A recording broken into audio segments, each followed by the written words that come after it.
Hi Kerry, I just thought I'd quickly do this video just in case that you are missing something. I'm probably sure you're not, but I'm just going to do it anyway. So here's the unit, which obviously you can get into. So then you go to people, which is down the bottom here.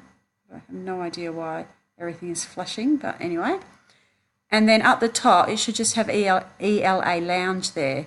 So it's got teaching groups and ELA Lounge. And when you click on that, then that should bring you into the lounge like that. And then you go into visit home page.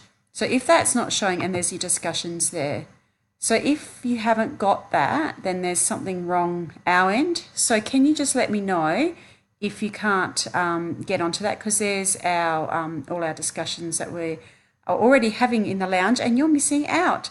So just have a look and see if you've got that ELA Lounge tab up the top, and then if you do, that's where you click on.